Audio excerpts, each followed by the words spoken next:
Hola, soy Diana y estudio la carrera de Ingeniería Civil. Buenas, mi nombre es Raúl Caballero, soy de la carrera de Ingeniería Civil. Bueno, mi nombre es Carlos Alejandro Vázquez y soy de la carrera de Ingeniería Industrial. Hola, mi nombre es Javiera Corbacho y estudio la carrera de Ingeniería Ambiental. Los materiales que se usaron para el primer experimento fueron un paquete de galletas de 27 gramos, un folder, un cronómetro y un transportador y una cinta métrica.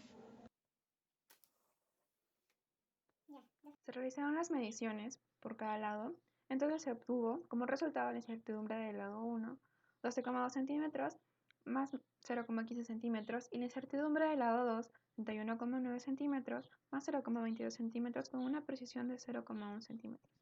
Para el ángulo de igual forma se midió y se obtuvo como resultado final una incertidumbre de 18 grados más 0,3 grados y una precisión de 0,1.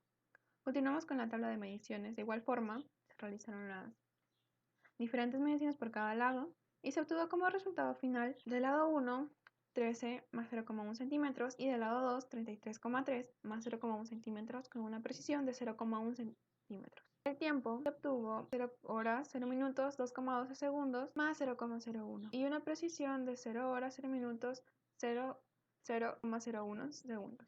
Y los ángulos de igual forma, tenemos una incertidumbre de 21 grados más 0,6 grados y una precisión de 1 grado.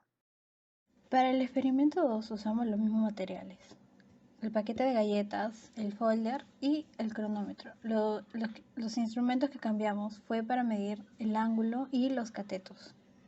Para este segundo experimento se cambió de instrumento y se usó una app para poder medir los catetos, cuya precisión es de 1 centímetro y su incertidumbre también es de 1 centímetro al ser un instrumento digital. También para medir el ángulo se usó una aplicación. Su precisión es de 0,01 grados y su incertidumbre también es de 0,01 grados. No se cambió para medir el tiempo. Para el experimento 2 obtuvimos los diferentes datos, teniendo como resultados de las mediciones de los lados la incertidumbre del lado 1, 8 centímetros más 1 centímetro, y la incertidumbre del lado 2, 24 centímetros más 1,2 centímetros, con una precisión de 1 centímetro. Proseguimos con el tiempo. En el tiempo se realizaron las mediciones respectivas y se obtuvieron los resultados, los cuales son 0 horas, 0 minutos, 1,37 segundos más 0,28 segundos, con una precisión de 0,01 segundos. Se midieron los ángulos y se obtuvieron los respectivos resultados, siendo la incertidumbre de 1 grado y la precisión de 1 grado. Y el resultado del ángulo 19,04 grados más 1,11 grados. Para poder hallar el coeficiente de rozamiento estático, se necesita la medida de sus catetos, ya que la división de estos dos nos da el resultado. En este caso sería 12,2 entre 31,9, que es igual a 0,38. Para poder hallar la incertidumbre, es la división de estos dos catetos por la raíz cuadrada de la incertidumbre del cateto X, que es 0,15 al cuadrado, entre su medida de lado, que es 12,2 al cuadrado, más la incertidumbre del cateto Y, que es 0,2 al cuadrado, entre su lado, que es 31,9 al cuadrado. El resultado de esto es 0,05. La respuesta tendría que tener 3 cifras significativas. Por eso sería el resultado 0,38, con una incertidumbre de 0,01 centímetros. Para poder hallar el ángulo de inclinación con el que se obtuvo el coeficiente de rozamiento estático, primero se halla el promedio de los ángulos tomados, que es 18,43. Ahora, para hallar la desviación total, el paso 1 es la desviación estándar, que es la sumatoria de las medidas de los ángulos menos el promedio elevado al cuadrado sobre el número de medidas hechas menos 1. Todo elevado a la raíz cuadrada, que en este caso sale 0,5. Ahora, el paso 2 es encontrar la incertidumbre estándar, que es la división de la desviación estándar sobre la raíz cuadrada de 3, que son los números de medidas tomadas, que en este caso sale 0,29. Para hallar la incertidumbre total, es la raíz cuadrada de la incertidumbre estándar más la incertidumbre de la medida del ángulo, que es 0,3. Ahora, el resultado tiene que tener dos cifras significativas. Por eso el ángulo de inclinación es 18 grados con una incertidumbre de 0,3. Bueno, en el ítem de la pregunta 3 nos menciona cuántas veces hemos medido, tanto lados como ángulos, el tiempo y la distancia que va a recorrer la galleta.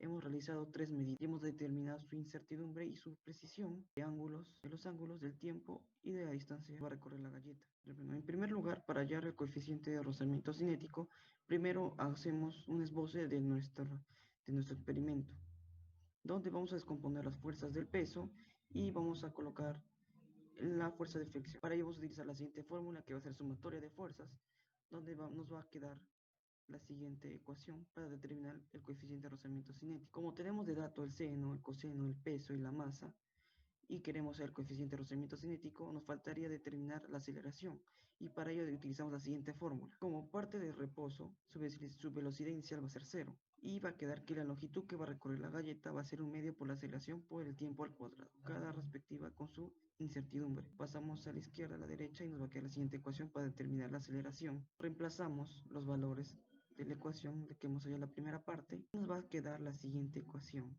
para determinar el coeficiente de rozamiento cinético. Resolvemos cada ecuación por su lado, reemplazando con las medidas que hemos hecho. Primero utilizamos el tiempo al cuadrado, resolvemos, hallamos la incertidumbre y nos va a quedar que va a ser 4.49 con incertidumbre 0,004. Multiplicamos por 2 a la longitud, nos va a quedar 71.5 con incertidumbre de 0,04. Después dividimos y nos va a quedar que la aceleración va a ser igual a 15.9 con incertidumbre de 0,15. Como la aceleración, nos toca determinar las demás ecuaciones, que sería el cateto X, que tiene una longitud de 13 con incertidumbre de 0,1, y la longitud que va a recorrer la galleta, que es de 35.75 con incertidumbre de 0,7. Resolvemos y nos toca multiplicar por la gravedad. En este caso, la gravedad lo pasamos a centímetros, que saldría 981 por lo que hemos hallado. Y nos va a quedar que 327 con incertidumbre 0,84, y redondeamos en cifras significativas, nos va a quedar 3. Hallamos la segunda ecuación. Finalmente nos toca hallar la tercera ecuación, que sería el Y. Cateto Y, que va a tener una distancia de 33,3 con incertidumbre de 0,04 y la longitud que va a recorrer la galleta, que mencionamos anteriormente. Resolvemos la incertidumbre, multiplicamos por la gravedad y nos va a quedar que esa ecuación va a ser igual a 914 con incertidumbre de 0,94. Redondeamos por cifras significativas y nos va a quedar 3.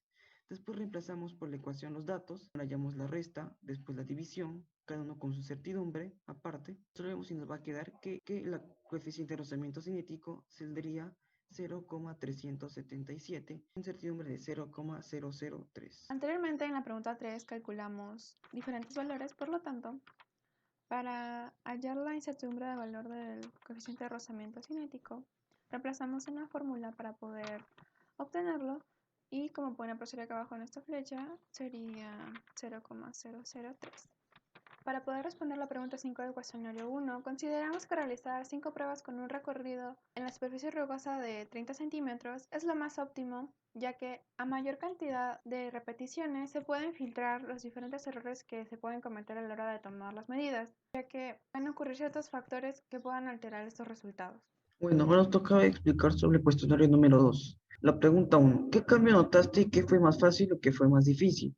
Bueno, en el cuestionario anterior utilizamos instrumentos análogos como la cinta métrica y el transportador, donde sus medidas fueron más exactas de los catetos que con los instrumentos digitales, las aplicaciones, debido a que estos en algunos casos no concordaban y tenías que ser preciso a la hora de enfocar los materiales. Pero por otro lado, en la medida del ángulo fue más fácil con la aplicación que con el transportador, porque nos daban una medida exacta en poco tiempo. Bueno, en la pregunta número 2 nos dicen qué precisión tienen los nuevos instrumentos usados y cuál es su incertidumbre. Bueno, en la medida de los catetos, nuestra incertidumbre fue de 1 centímetro debido a 1 centímetro del cateto X y de 1.2 centímetros del cateto Y, y tiene una precisión de 0,1. En los ángulos su incertidumbre es 1 y su precisión es 1. Esto se debió a que es un instrumento digital. Bueno, nuestra incertidumbre sería de 0,01 y su precisión va a ser la misma, 0,01. En la distancia va a tener una medida de 33 centímetros y su incertidumbre va a ser de 0,1 centímetro. Su precisión va a ser de 1 centímetro. Para el cuestionario 2, en la pregunta 3 nos piden cuál es el error relativo con respecto al luz cinético del cuestionario anterior.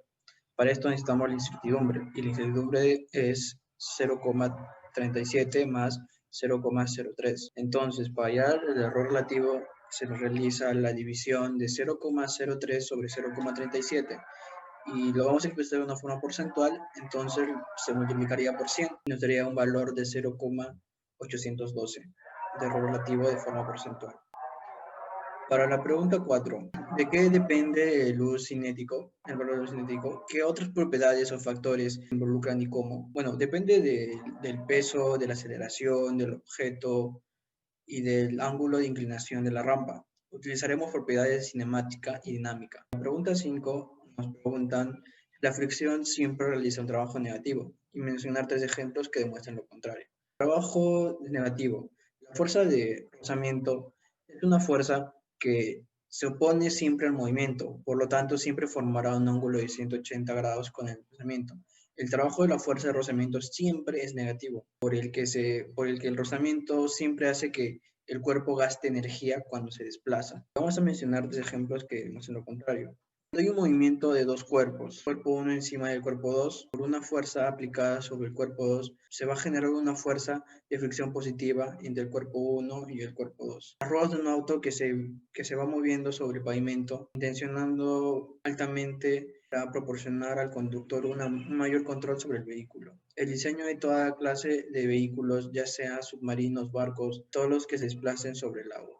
Como conclusiones, podemos decir que este experimento nos ha ayudado a poder corroborar la teoría y repasar algunos conceptos tocados en el laboratorio 1 respecto a hallar incertidumbres y error.